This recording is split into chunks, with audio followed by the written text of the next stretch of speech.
Welcome to the Back to Me podcast, where we help multicultural incoming freshman women and men manage their entire college experience throughout post-graduation to successfully transition into entrepreneurship and corporate workspaces as new hires.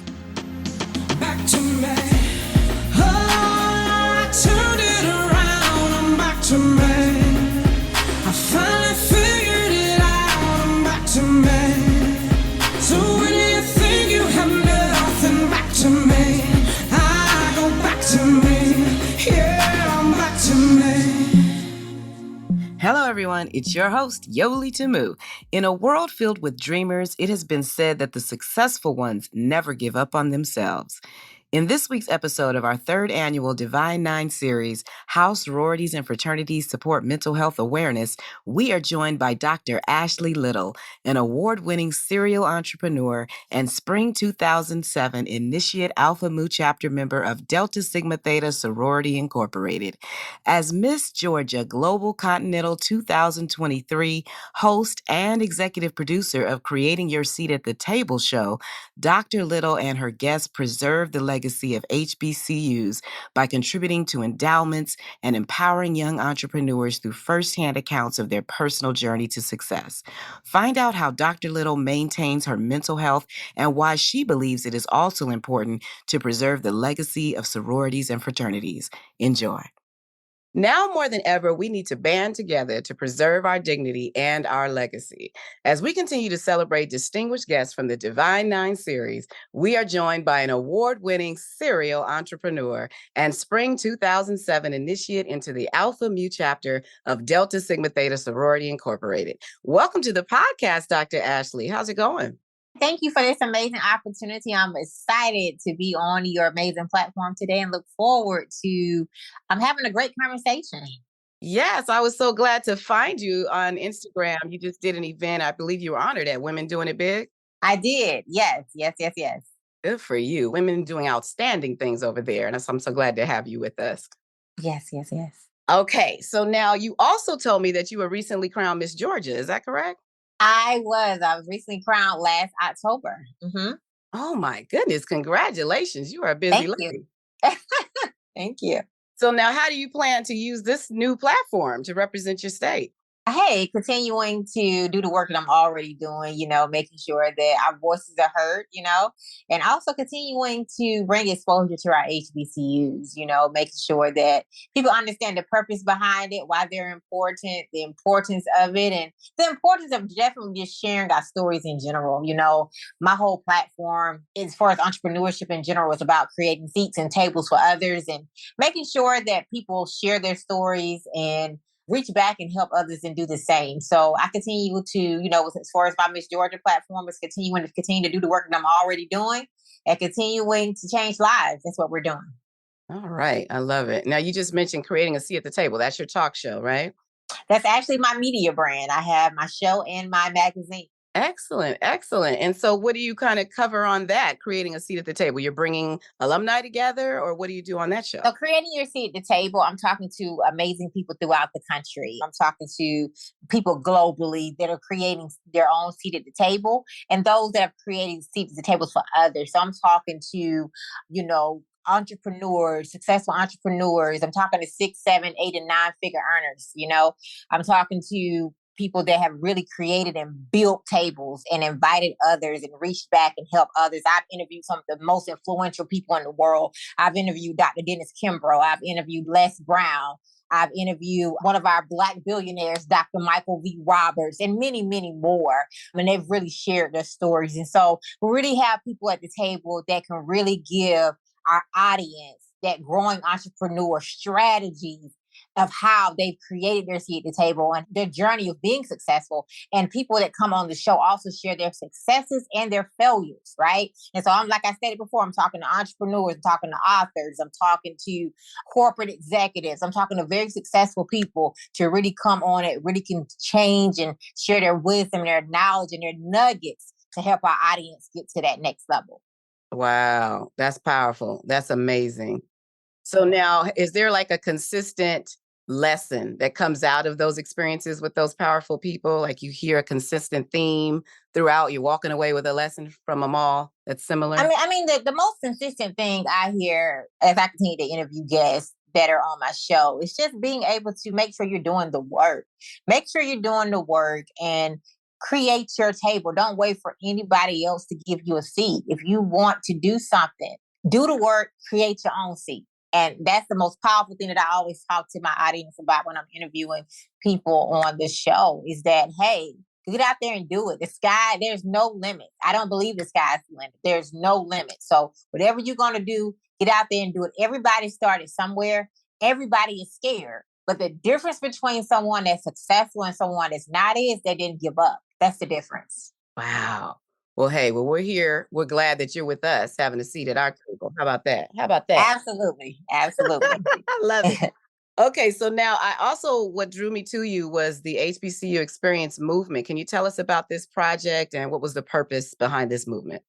Absolutely. So the HBCU Experience Movement LLC, we are the first Black-owned company to publish prominent HBCU alumni stories throughout the world. We are a legally trademarked company, and what brought about this movement, this global movement, because we do have authors in Africa, England, and Dubai. And so what brought about this was what happened with Bennett College and Morris Brown a couple years ago with their accreditation. So we wanted to think of a way to put our money where our mouth is and change that narrative because a lot of alumni think you have to have millions of dollars or thousands of dollars to give back. You do not. You can start where you are. And so we wanted to think of a creative way where we could get more alumni involved and create partnerships and endowments at the same time, because endowments are critical to our HBCUs staying open. They have gave us so much. So our authors that are in the books, we have board of trustees in the book, we have chancellors in the book, we had the Greensboro Ford, Dr. Jabril, he's still living, he did the sit-in, he's part of history. So, we've had some major people in the books and amazing alumni throughout the world from many different walks of life to share their stories of how their HBCU experience has molded them into the amazing people that they are today. And in order to be a part of the movement, your story has to be positive because we have a lot of major partnerships. We're working directly with the universities and we have a lot of major partnerships. Also, a portion of the Amazon proceeds goes to the endowments that we create at each university. So every university that we're working with, we're creating an endowment there because we're going to continue to have our milestones of giving these students scholarships. And also a portion of their investment to be in the project goes to the endowment as well. And so we have been featured, in Forbes multiple times. We have an official partnership with Forbes. We were part of Forbes and Culture. We been featured in Black Enterprise multiple times. We just got a partnership with Master P Reviews, so we're working with Master P now. We've been featured in Essence, Ebony Magazine, Sheen, Revolt, The Source. We've won multiple book awards, the Black Authors Matters TV Awards, the Anthems Awards, and the Communicators Awards. So this is definitely a global movement, and we have a lot of great things in store that we're getting ready to do this year. We can't talk about it right now because of NDAs, but we have a lot of things we're getting ready to release soon with the movement. So our goal is to continue to change this narrative, and we will work with all 107 HBCUs. Wow, amazing. So now I'm just thinking about some of these stories. Are they really talking about some of their journeys through choosing majors? Do they get detailed as to things that students might be thinking about, or they just tell their general story, just take you through their experience? So every story is unique. So they actually get into detail. At the end of the day, as stated, the story has to be positive. We don't want to highlight our HBCUs in no other light but a positive light. We have enough negativity. So as long as it's positive, they tell their story. But yes, they do get in deep, but it has to be positive. Yeah, that's good. That's good. Takes them through the journey. Okay. And give back to everybody's HBCU. Very important. Well, creating an endowment at each one. So yeah, everybody has to start giving back. It's not enough of us giving back. That's why our endowments are not as big as our PWIs because we're not giving back like we need to. So we want to be a part of that solution. Excellent. Wow. Now, as you know, we're here for the Divine Nine series. And, we're not only trying to maintain, as you say, the legacy of HBCUs, but it's important to maintain the legacy of these sororities and these fraternities because a lot of our leadership has come out of them. So can you tell us maybe just a few ways for these recent initiates and maybe some of our listeners that are graduates, how they can just preserve the legacy of the organizations that they're a part of? You know, like you said it earlier, I'm part of one of the best sororities, Delta Sigma Theta Sorority Incorporated. And so, That's I mean, right. I always say this. I don't have anything negative to say about my sorority. All I'm going to say is that, times have changed. So we have to adjust with that. We have to be the mentors that we wanted when we were pledging, when we came about, when we came offline and all of that. We have to be those people now that are there to, give direction and mentor our younger sisters, as we're talking about sororities and as far as the frats, our younger brothers, right? And give them the direction on, what's important, why things matter, why you should do this, why you should do that. So I would say mentorship and direction, right? Because I mean, you can't hold somebody accountable for some things they might just not know, right? And so it's just a part of, being that ear, being that mentor and, teaching, and providing that extra hand and ear to helping them continue to grow within the sorority or fraternity. Hmm. Now, do you find that it's easier or it's a little challenging to bridge the gap between maybe alumni and initiates to come together because they're different generations we're talking about? Well, I can only speak from my chapter, where I was brought in at, and that's, Alpha Mu. We make sure we are, reaching back and helping our sorors. We just had a line maybe a couple of weeks ago, maybe a month ago now. So we had some new initiatives that just came out. So we will always reach back and making sure we're involved with helping them, get abreast it because everybody was once a new initiate, right? And I mean, just like the question you just asked, I was once a neo too. We call them neos, right? And so I'm sure the generations before me felt the same way, right? So it's just all about being that big sister, being that mentor, and jumping in and filling in those gaps to where they might be lacking because hey, when I crossed, I'm sure the people before me said the same thing. We're a new generation too, right? Compared to somebody that crossed in the 60s or somebody that crossed in the 80s. And so I remember when I first got offline, I had big sisters that helped me, mentors that helped me, that gave me direction. And so it's just all about not saying, hey, they knew, they don't listen. No. How are you providing a solution to help them though? How are you providing a solution for them to be receptive to wanting to come to you to talk to you, right? So we have to remember that, hey, we were all once a new initiate before. We were all once a neo before. Hmm. Great. Is there maybe one topic that comes to mind where you guys feel like you really have to come together to listen to both sides to really just bridge a gap? Is there a topic that's important or hot, I should say, in your sorority? I would say, all the topics are important, but I think I would say everybody has different traditions, from their different chapters. So I would say that would probably be one where, depending on where you came over at, making sure that you're following those traditions and you're keeping those traditions and legacies going, depending on your chapter. So I would say that would be something that everybody would come together on and talk about to make sure that, hey, our new initiates, our new sisters are following, keeping that legacy going. Like for instance, when we come to homecoming, Alpha Mu, we always make sure that we honor our 10-year lines, our 15-year lines, our 20-year lines, and things like that. So they are doing that. So we want to make sure we continue to pass that down that, hey, make sure that you always honor those lines, those anniversary lines. That's a tradition within our chapter that we want to keep going. So that would be something. I would use that as an example. That's great. That's great. And so now we're here in Mental Health Awareness Month for May. And I just love to do the Divine Nine series at this time because, it's about taking care of ourselves Yes. Yes. and pouring into others, as you have explained in great detail. How are you taking care of yourself? What is your normal mental health routine or self-care plan? What is it? I get up every day at 4 a.m. Hey, I believe in the, hey, the early bird gets the worm, right? But my first hour is spending time with God. I have to have that first hour. And then, of course, after that, I go work out. I believe that health is wealth, right? And so I think we get so busy doing a lot of things, we forget that part. We want to be here to celebrate and be able to enjoy all of this work we're putting in, right? But we have to take care of our health first. So definitely after I spend my time with God for that hour, because that's important to me, then hey, I go work out too. So even if it's sometimes if it's not an hour, if I'm given 15 to 20 minutes, I at least try to do something where I move my body, where I'm able to get everything flowing and movement.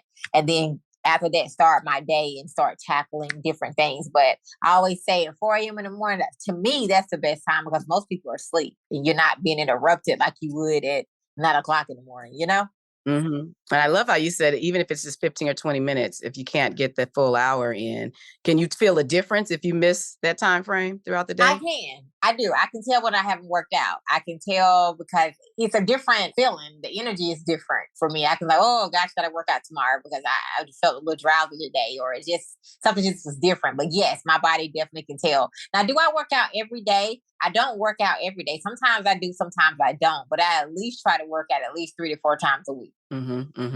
Good, good, good, good, good. Because you got a full plate, so you definitely are making that. I gotta have the energy. Yes. Yeah, I love to hear it. I love to hear it. Well, hey, Yes. we are so glad to have you. And I always love to wrap up with final words of encouragement for our listeners that may be seeking to join your organization one day. Do you have some words of encouragement? I would definitely tell anyone that's looking to join Delta Sigma Theta Sorority Incorporated to do their research. Do your research and also make sure it's in your heart. Okay. Make sure it's in your heart. I always tell people you want to make sure it's in your heart, whether you cross undergrad, whether you did alumni, whatever, right? You want to make sure it's in your heart and then understand that the work starts after you cross. Okay. The work starts. So keep it going, stay financial, and be able to reach back and help someone else. But also, I would just say, do your research. I can't explain it enough. Do your research. Make sure that you absolutely love it and it's in your heart. I can't stress that enough. And in your time, did you make it a point to be an initiate because you knew that was more important or that was going to be a more memorable experience as opposed to that person that may be thinking about doing it after they graduate? What was your feeling or your decision in that process? Well, I just always knew I wanted to do an undergrad. I mean, people have different reasons why they might go alumni. So either they didn't have a chance to do it or the line might have been offered, some other things might have happened. But with me, I knew I wanted to do an undergrad. So when I hit campus my freshman year, I went and expressed my interest. I went to programs. I got involved on campus. I was starting organizations, part of SGA, really getting out there and putting myself in those rooms where my big sisters were at. Right. And also doing the work in the community and really putting in the work so they can see my leadership skills and things like that. And also, hey, I had been knowing I wanted to be a doctor since forever. Right. So I got the book In Search of Sisterhood. I was doing my research. I knew why I wanted to do it. So those things are important when you're seeking out to do anything, whether it's Delta, AK, or anything. Just make sure it's in your heart and make sure you're doing the work and you're out there and you're putting yourself in those rooms. Nobody's going to give you anything. You have to earn everything you do in this life. That's right. And I love how you prefaced it being in your heart. So that means you're already out there actively doing this work. You're not waiting Yes. to join an organization to do it. That's excellent. Right. You make the organization. The organization does not make you. You make the organization. Powerful. Now, if they want to reach out to you, because you have so many things going on, you've got the Create a Seat at the Table show, you've got the movement, the HBCU Experience movement. Where can they reach you online? Where would you like to send our listeners on IG or your website? Absolutely. So you all can follow me on Facebook at Dr. Ashley Little. You also can find me on Instagram at _Ashley A. Little. You can follow the movement page at the HBCU Experience Movement. My website is www.ashleylittlenterprises.com. Again, www.ashleylittlenterprises.com. Or you can go to the movement website at www.thehbcuexperiencemovement.com. So there's a lot of different ways you can find me. If you want to email me, you can email me at info@ashleyaLittle.com. Again, info@ashleyaLittle.com. I love it. I love it. Well, thank you for being a part of our series. Thank you so much for joining our podcast. Yes, you are welcome. All right, ma'am. So we'll talk soon. I appreciate you. All right, appreciate you as well. Take care. Bye-bye. Thank you for joining us as you strive to be your best, help others, and only pursue what is in your heart. For more information about other episodes, remember to subscribe to the Back to Me podcast, College and Beyond. I'm your host, Yoli Tamu. Leave a review at the end of this podcast, and if you would like to learn more about other special events, join the Back to Me podcast Facebook group, or simply text Back to Me to 833-206-4565. Until next time, be well.